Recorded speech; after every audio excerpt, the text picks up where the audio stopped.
Bapak Alex Andri Saudara Bapak Yono, yang terhormat yang saya hormati Bapak Ibu Guru yang sudah berkenan hadir dalam acara hari ini.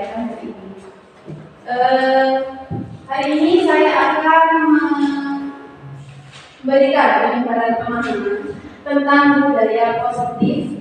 Ini saya sebarkan berkenaan dengan tugas saya di JIP pada modul 1 4. Nah, budaya positif. Sebelum kita membahas budaya positif, selama ini ada miskonsepsi tentang teori kontrol. Apa itu teori kontrol? Kita akan bahas.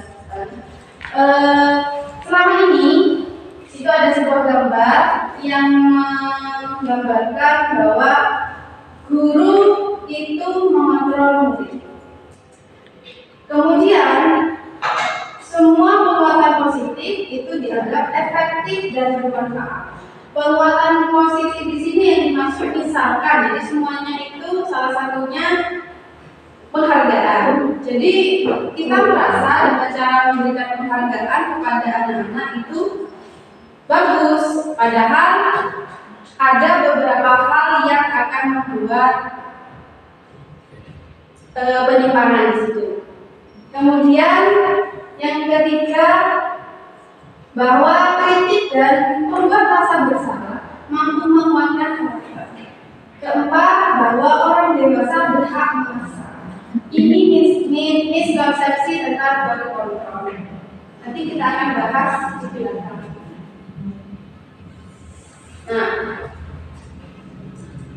sekarang kita harus bisa mengubah stimulus respon menjadi teori kontrol. Jadi misalkan kita merasa bahwa kebutuhan kita itu sama, setiap orang itu kebutuhannya sama, padahal kita itu berbeda, kebutuhan kita juga pasti berbeda. Yang kedua, semua orang melihat hal yang sama. Tidak, tapi kita punya gambaran yang berbeda. Yang ketiga, kita mencoba mengubah orang agar berpandangan sama dengan kita. Teori kontrolnya, kita berusaha memahami pandangan orang lain tentang dunia. Yang berikutnya, perilaku buruk dilihat sebagai suatu kesalahan.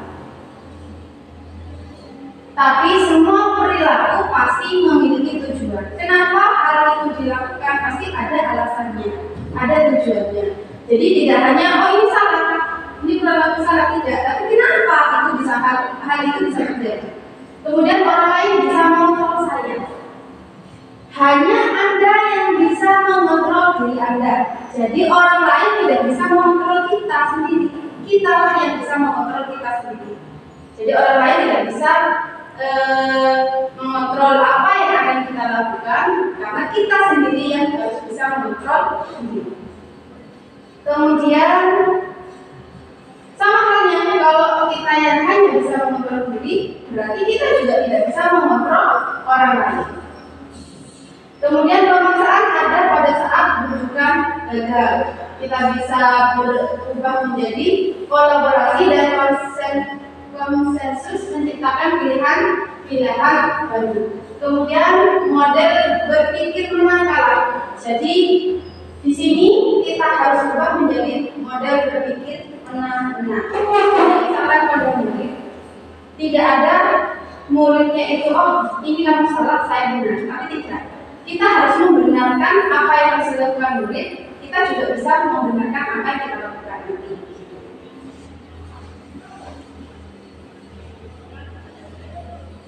Dalam melakukan teori kontrol, kita harus bisa memunculkan nilai-nilai kebajikan. Pada profil pelajar Pancasila ada 6 dimensi nilai-nilai kebajikannya.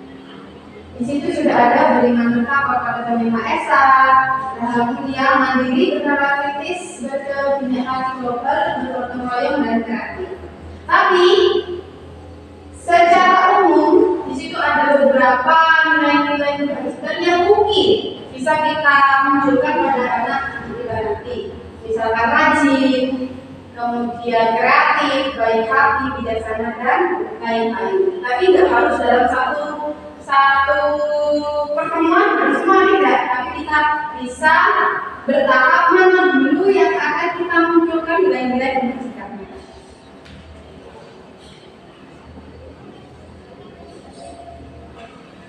Untuk melakukan budaya positif, kita fokus pada disiplin positif. Disiplin positif itu merupakan cara untuk menumbuhkan kesadaran diri anak dan nilai-nilai kebajikan berdasarkan motivasi internal dalam mendisiplinkan diri. Jadi disiplin di sini anak-anak itu tidak dipaksa, tapi mereka mampu memunculkan sendiri disiplin diri. Bagaimana caranya? Nah, caranya akan kita bahas pada slide selanjutnya.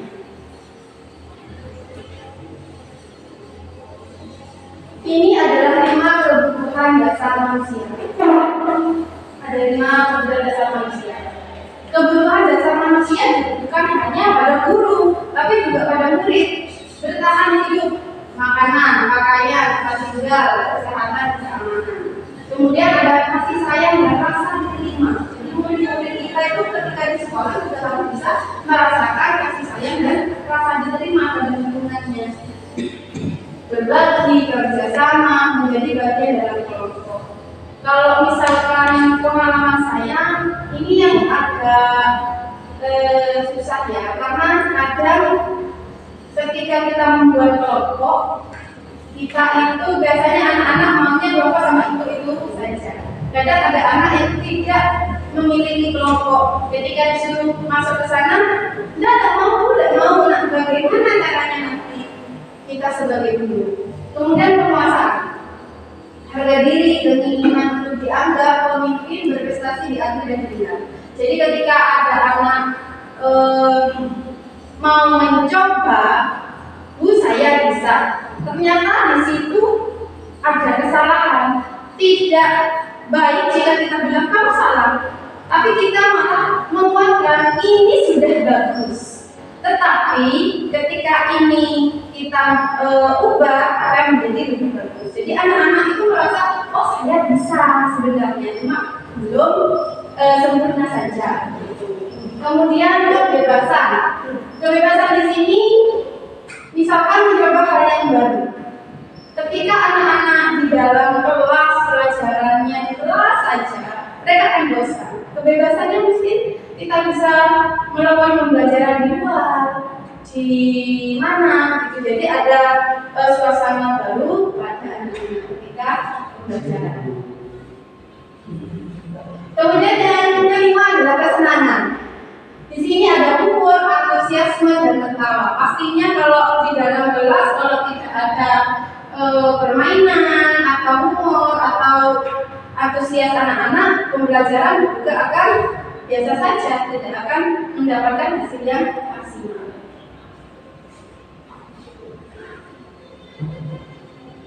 Nah, ada 3 motivasi perilaku manusia. Jadi yang pertama, untuk menghindari ketidaknyamanan atau hubungan. Jadi kita itu melakukan sesuatu bukan karena dalam diri kita, tetapi karena tidak nyaman. Itu misal kalau kita masuk ke sekolah tidak masuk tepat waktu, sertifikasi kita dipotong misalkan, itu kan menghindari hukuman. Misalkan kalau rasanya seperti ini, itu bagian motivasinya, bagian pertama. Yang kedua, misalkan untuk mendapatkan imbalan atau penghargaan dari orang. Misal kita kalau sebagai guru, saya mau mengajar lengkap agar dapat ujian dari kepala sekolah. Jadi dia melakukan hal-hal hanya ingin mendapatkan imbalan, penghargaan. Seperti itu. Yang ketiga, untuk menjadi orang yang mereka inginkan, menghargai diri mereka sendiri dengan nilai-nilai yang mereka percaya.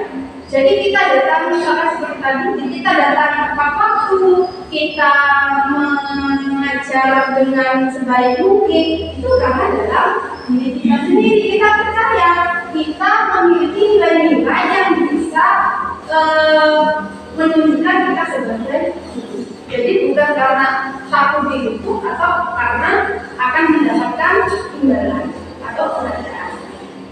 Kira-kira di sini Bapak Ibu bagiannya mana? Saya yang keempat. Apa Pak? Gaji naik. Oh, gaji naik. Itu berarti masuk dalam imbalan. Ya mau semangat kerja nanti dapat tambahan boleh.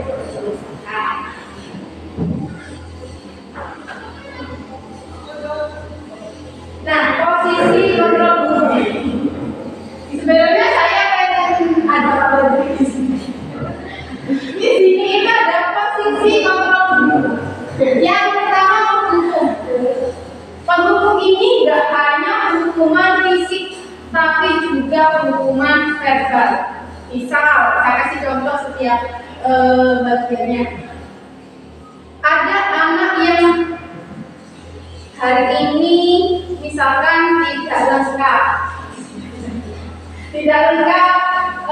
atributnya, tidak memakai dasi, tidak memakai biasanya kita kamu nggak pakai hasyu, kamu lagi, itu sudah masuk penghukum secara verbal. Kamu lagi itu. Atau ditambahin lagi selain verbal, ditambahin kamu tidak lengkap, silakan kamu bangun kepada bendera di lapangan. Ditambahin hukuman. Nah, kadang-kala saya saja merasa kadang saya berada di hukum. Kenapa? Ketika anak-anak tidak mengerjakan tugas, saya pernah berkata seperti itu. Loh, kamu mana gak mengerjakan tugas biasa, itu termasuk penghukum. Kita tidak boleh pada posisi penghukum. Walaupun secara tidak sadar kita tidak berniat, tapi ternyata sekarang kita sudah paham itu adalah posisi penghukum secara verbal. Yang kedua, membuat rasa bersalah. Kalau membuat rasa bersalah ini mungkin nadanya tidak tepat seperti penghukum. Misal, saya kecewa sama kamu nggak pernah mengerjakan tugas. Tadi kan nggak mengerjakan tugas, kamu lagi mengerjakan. Ini enggak, saya kecewa kamu sudah mengerjakan tugas dulu. Atau gara-gara kamu tugas saya nggak bisa menyelesaikan tugas-tugas yang lain ini karena nilaimu itu kan anak-anak rasa gara-gara saya guru begini, itu membuat rasa bersalah. Jadi anak-anak berpikir karena saya adanya begini. Kemudian teman, dulu saya berpikir posisi yang baik adalah posisi teman. Seperti teman, hai kasih.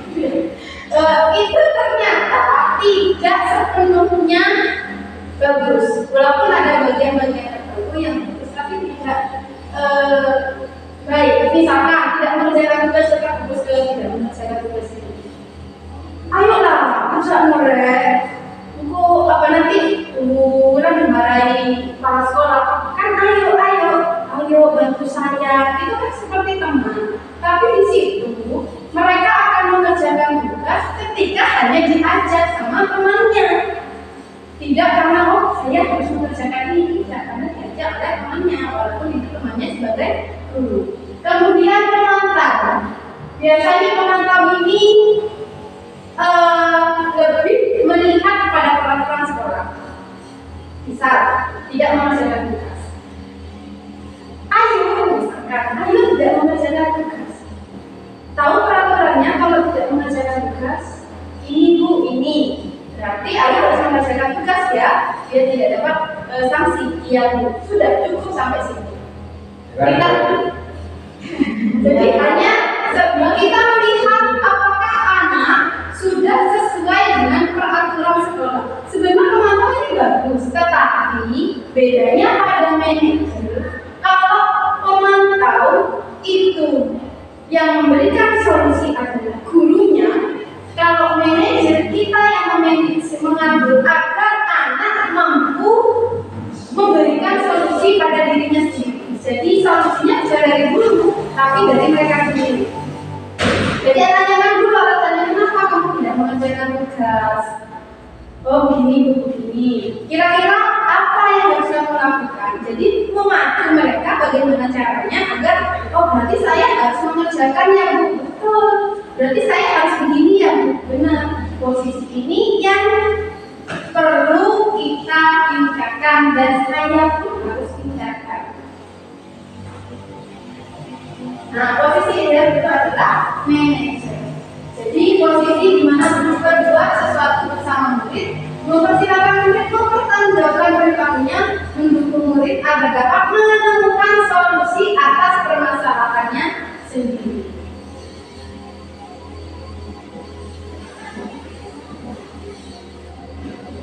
Nah, keyakinan sekolah atau kelas. Di sini saya lebih kepada keyakinan kelas. Kenapa? Kalau keyakinan sekolah kita harus memasukkan semua pada sekolah secara garis besar. Dan itu sebenarnya bisa, cuma mungkin agak sulit. Lebih kita mulai saja dulu dari keyakinan kelas. Kenapa tidak peraturan kelas? Kenapa harus keyakinan kelas? Kalau peraturan kelas biasanya saya seperti itu. Saya selama ini merasa kesepakatan kelas yang saya buat ternyata adalah peraturan kelas. Kenapa? Kalau peraturan kelas saya yang membuat. Jadi tidak boleh makan di dalam kelas. Ya anak-anak ya, iya Bu, itu biasanya. Buang sampah pada tempatnya. Jadi anak-anak hanya menerima. Kayak kita secara tidak langsung kita yang memaksa. Tapi kalau misalkan keyakinan kelas dibentuk antara kesepakatan guru dan murid, dan kata-katanya kalimatnya harus menggunakan kalimat yang positif. Misal kita mau membuang sampah pada tempat, tidak boleh kelas kotor misalkan. Itu kan kata tidak boleh sudah kalimatnya positif. Kita ubah menjadi kalimat positif.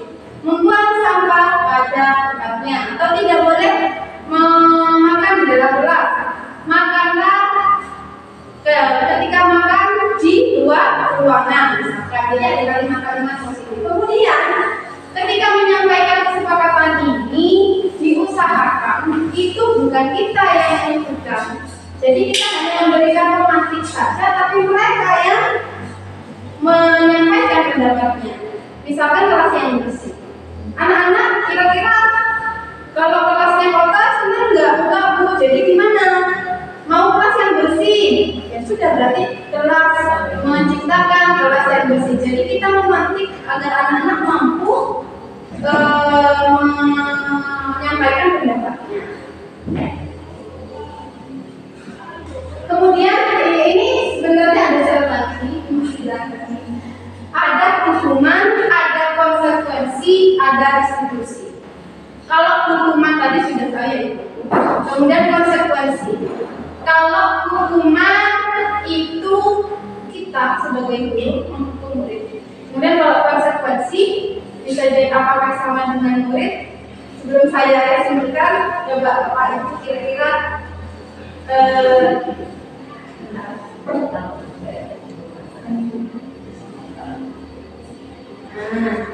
coba ini masuk hukuman atau konsekuensi?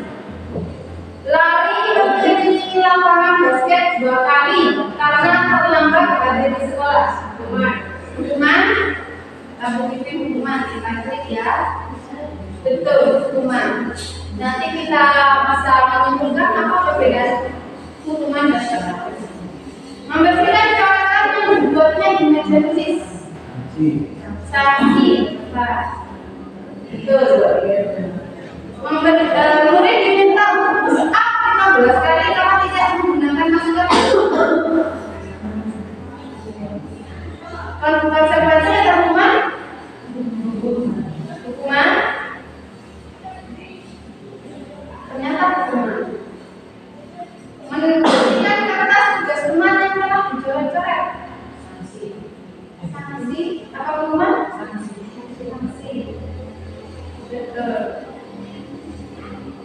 Berjemur di lapangan basket pukul 12 siang karena ngobrol dengan teman.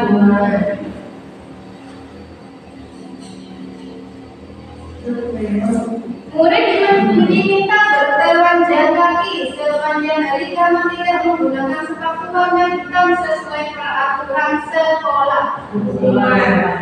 Saksi atau bukan? Saksi katanya ya.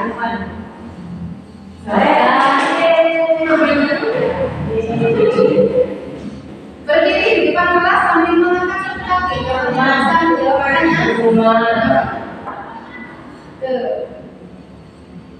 Membersihkan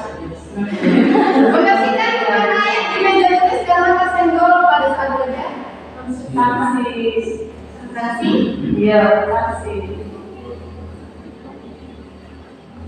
Kehilangan 10 menit yang istirahat untuk mengerjakan tugas karena lembaga datang dan tertinggal pelajaran selama 10 menit. Jadi dia tidak istirahat. Sanksi. Itu sanksi itu hukuman. Sanksi bukan sanksi. Ya. Nanti kita bahas ya kenapa. Duduk di bangku pinggir lapangan pada jam istirahat. Pada jam istirahat tidak diizinkan oleh guru piket karena mencederai teman saat bermain di lapangan.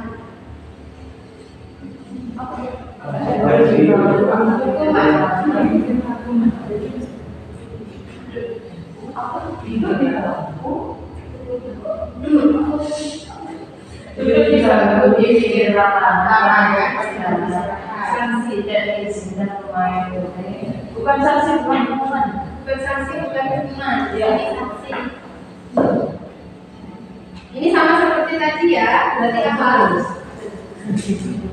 Sanksi, sanksi. Lari mengelilingi lapangan basket bawah di belakang nomor 10 menit pelajaran PDK. Hukuman? Hukuman apa sanksi? Saksi. Hukuman.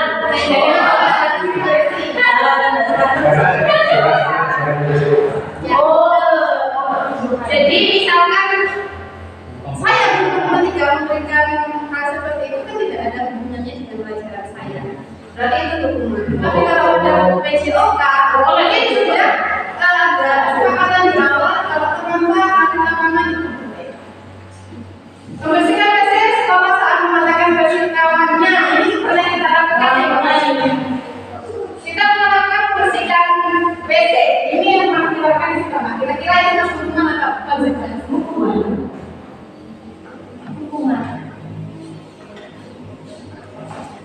Itu tadi salah satu ya bagian yang ini. Jadi kira-kira apa perbedaan hukuman dan konsekuensi? Ada yang bisa dari contoh-contoh tadi?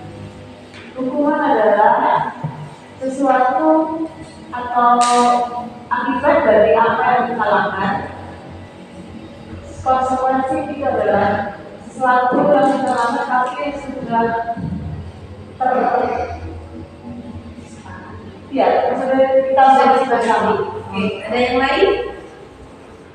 Ari? Bu Ella? Jadi kalau hukuman itu tidak ada benar, tidak ada kesepakatan dari awal. Kemudian selain tidak ada kesepakatan, hukuman itu tidak ada hubungannya dengan apa yang mereka lakukan. Jadi misalkan seperti tadi, sepatunya warna hitam disuruh telanjang kaki, itu kan tidak akan memperbaiki mereka.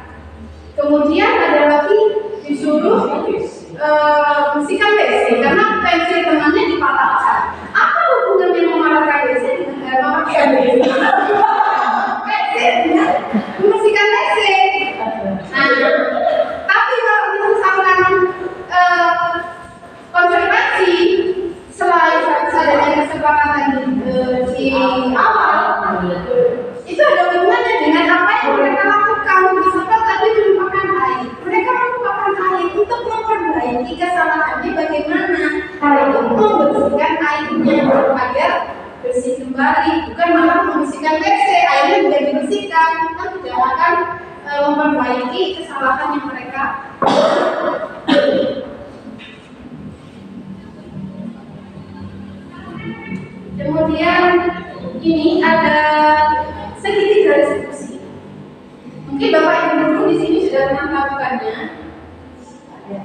Beda.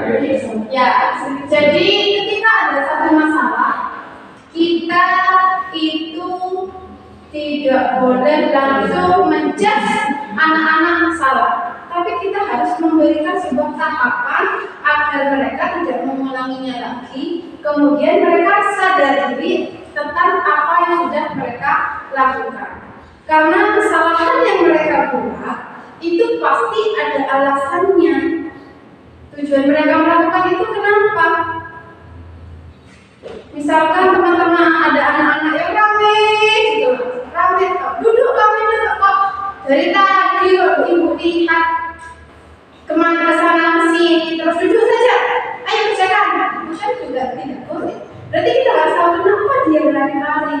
Apakah dia pengen diperhatikan temannya atau bagaimana? Kita harus cari tahu dulu alasannya. Nah, untuk melakukannya itu di sini ada yang namanya segitiga restitusi. Segitiga restitusi ini ada 3 tahap, yaitu menstabilkan identitas, validasi tindakan yang salah, dan menanyakan keyakinan.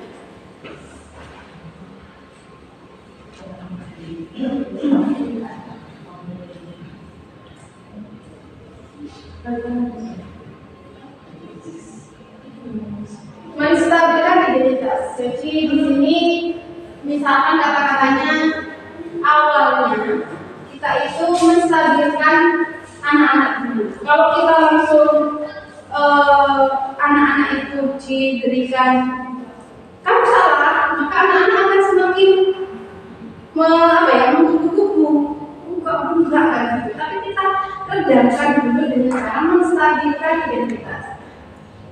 Misalkan tidak mengerjakan tugas lagi seperti tadi, tak apa-apa, tak mengerjakan tugas gitu. Tapi bagaimana, kenapa? Kita tanyakan dulu. Saya dulu, atau kita bisa pastikan bulan juga dulu pernah mengerjakan tugas, bukan kamu saja. Jadi kayak aku loh sama seperti kamu, dulu juga seperti ini. Salah itu nggak apa-apa. Kemudian selain tanyakan alasan, kita pasti bisa menyelesaikan ini. Ayo kita selesaikan bersama-sama seperti itu. Setelah kita melakukan menstabilkan identitas, selanjutnya validasi tindakan yang salah. Jadi misalkan temannya marah-marah. Kenapa kamu marah-marah? Itu korban saya tadi dirusak bu sama si Rosa bu. Sama Rosa bu itu dipatahkan gitu. Dapat lagi. Iya. Aduh. Nah, ketika itu Bu Bulan juga pernah mematahkan tadi yang bagian tadi ya. Kemudian setelah itu kamu tadi nggak sampai mukul Rosa kan yuk? Enggak, itu cuma marah-marah. Bagus sudah kamu sudah jadi kayak kalau marah boleh. Itu karena belakang.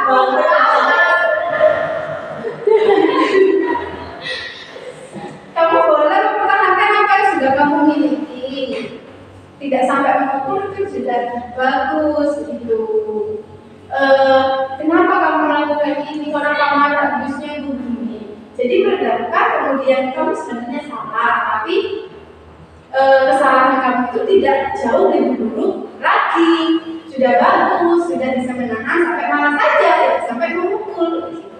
Jadi cari-cari bagaimana anak-anak itu bisa paham tapi tidak merasa disalahkan. Setelah itu kita tanyakan, menanyakan keyakinan. Kalau kita belum punya keyakinan, berarti kita harus melakukan keyakinan rasa di sini.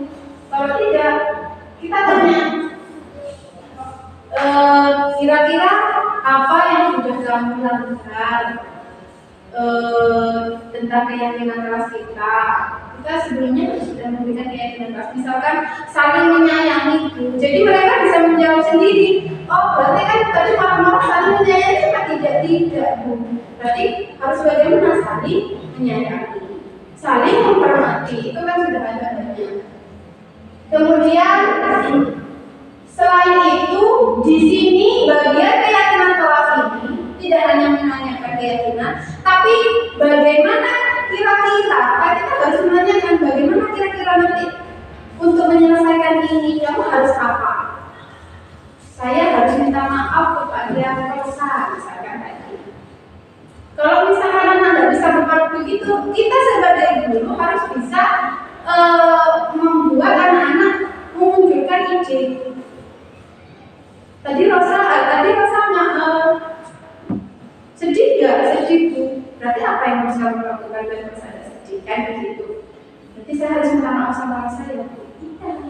Terus setelah minta maaf bagaimana? Kamu mau gak minta ganti pulpen ke Rosa? Ya Bu, jangan. Sekiranya bagaimana? Tidak sudah Bu, saya masih punya pulpen yang lain. Jadi bagaimana caranya kita membuat anak-anak bisa menunjukkan solusinya mereka sendiri. Jujur melihat segitiga restitusi ini kalau buat murid saya merasa sulit, aneh. Kalau melihat tahapan ini kayak mudah gini, tapi kan jawabannya anak-anak mungkin saja tidak seperti yang kita bayangkan, yang ekspektasi kita tidak gitu. Tapi kenapa tidak kita coba? Kan selama ini kita pakai cara yang lama ya begini. Kenapa kita tidak coba melakukan hal-hal budaya positif ini di sekolah? Walaupun nanti ada peningkatan sedikit, setidaknya kan ada perubahan positif di sekolah. Mungkin ada